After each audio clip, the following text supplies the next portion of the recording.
Pamela Brown broke the story today. She joins us now with details. Pamela? Well, we've learned, Anderson, that the FBI has gathered intelligence last summer, actually, that suggested Russian operatives were trying to use Trump advisors, including Carter Page, to infiltrate the Trump campaign and have influence within the campaign. This is according to multiple U.S. officials we've spoken with. Now, Carter Page's critical speech of U.S. policy against Russia in July of 2016 at a prominent Moscow university is part of what raised concerns in the Bureau that he may have been compromised by Russian intelligence. But this new information we're learning adds to this emerging picture, Anderson, of how the Russians tried to influence the 2016 U.S. election, not only through email hacks and propaganda, sometimes referred to as fake news, but also by trying to infiltrate the Trump orbit. Now, the intelligence that was gathered last year led to this broader FBI investigation into the coordination of Trump's campaign associates and the Russians. But these officials we've been speaking with made it clear that they don't know whether Page or the other advisors were aware that the Russians may have been using them because of the way Russian spy services operate. Page, for one, could have unknowingly talked with Russian agents, Anderson. So what's Carter Page saying about all this? Well, we reached out to him today. He disputed the idea that he has ever collected intelligence for the Russians, saying that at times he actually helped the U.S. intelligence community. This is what he told us today. My assumption throughout the last 26 years I've been going there, Russia, has always been that any Russian person might share information with the Russian government, as I have similarly done with the CIA, the FBI, and other government agencies in the past. But, Anderson, U.S. officials say this intelligence suggests Russia tried to infiltrate, try to influence the Trump campaign by using backdoor channels to communicating with people they believed were in the Trump orbit, people like Carter Page. But it's important to note here that within the Trump campaign, Carter Page was viewed as someone who had little or no influence. But as we reported before, he is one of several Trump advisors whom U.S. and European intelligence services detected in contact with Russian officials, Anderson. So where do things stand now with the investigation?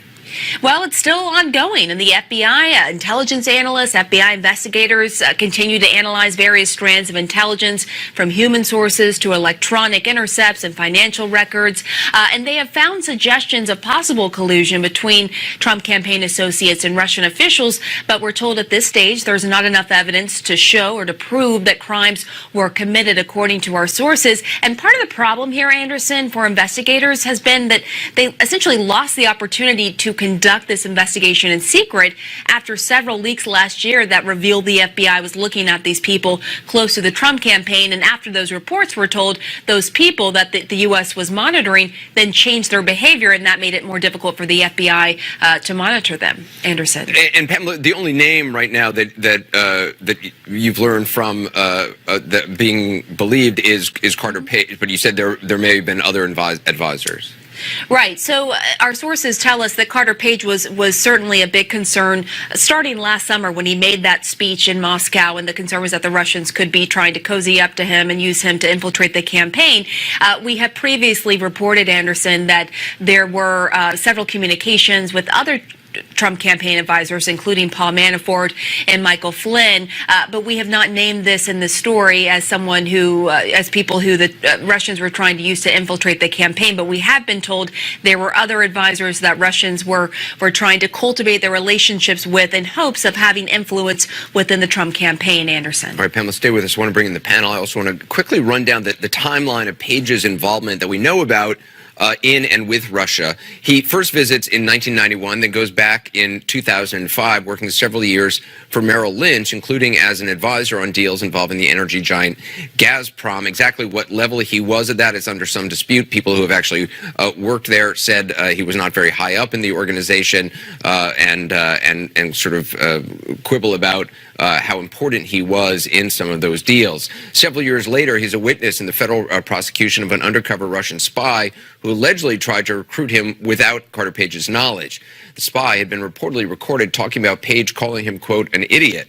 By 2015, he's part of an FBI case against 3 other Russian spies, the Bureau concluding his dealings with Russia did not progress to them actually recruiting him.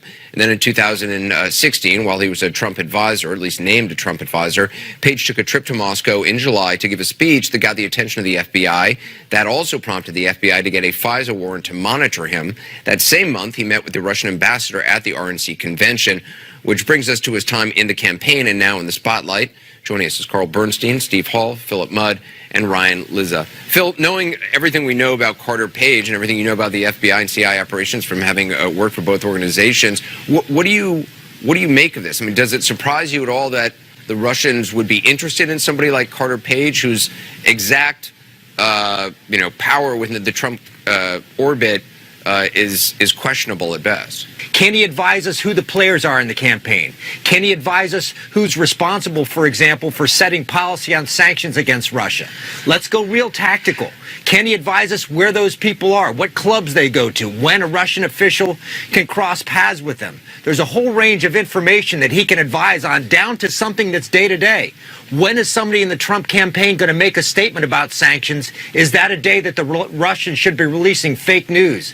A lot of information he has access to regardless of his seniority in the campaign, Anderson. Steve, I mean, those are really interesting details, kind of tactical details that Phil's talking about. What kind of things would the Russians have been trying to extract from Carter Page, and what kind of tactics would they have employed? Yeah, once again, Phil's got it exactly right. I mean, what the Russians would refer to that entire type of operation would be an access agent operation. So this is typically done when the Russians have some access agents. So you've got the Russians in this case would have somebody that perhaps wouldn't have the greatest access themselves, not sitting down on a regular basis with Donald Trump or other senior folks, as has been alleged by the Trump team. But somebody like that is still incredibly useful because, yeah, you can say, okay, maybe I don't have the type of access that you guys are looking for, but I can put you in touch with somebody who does, or I can tell you where that person hangs out or what their motivations or vulnerabilities might be. So even somebody who's at a relatively low level, we've seen the Russians before use people like that as access into other people who they have greater hopes for later on becoming a much better penetration, a much better spy for the Russian intelligence services at a later date. And they would use, any types of motivation they could find if there are financial motivations, which we know the Russians assessed Carter Page as having. There's ideological motivations, which we know the Russians said, yeah, he looks pretty pro-Russian, so that's a good thing.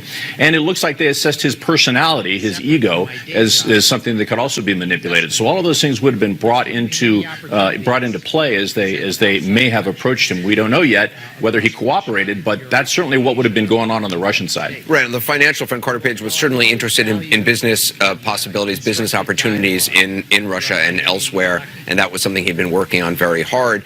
Ryan, Lizzie, it's interesting.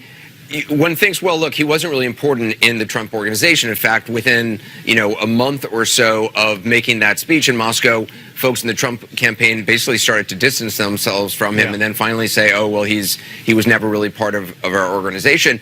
But the Russians, at the stage that he was actually in Moscow, I mean, he was playing up. He was, well known as a Trump advisor at that point, even if he hadn't really advised the president on anything or the president, the candidate on anything. And in interviews in Moscow, he said that he had been attending meetings with Donald Trump and been in meetings, which again is not true. He'd been to rallies.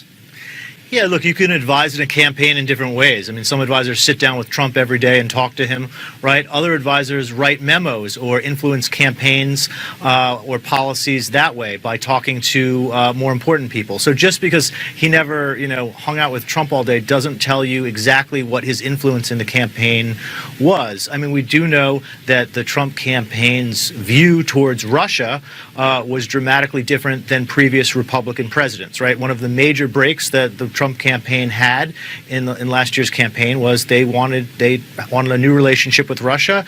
He was very pro-Putin. He was very anti-NATO. So if you go down the line of the issues that Trump took with respect to U.S.-Russia relations, they were favorable to Putin. So one of the puzzles we haven't really figured out in all that is why was that? Was that just something that Donald Trump came up with on his own, or did people like Carter Page and Paul Manafort and others have influence? We do know that at the Republican National Committee there was a fight over how to deal with Ukraine and whether the Republicans should call for the U.S. arming the Ukrainians who are fighting against Russian-backed separatists in eastern Ukraine. And we know that debate was settled in a way that broke with what most of the Republican establishment wanted.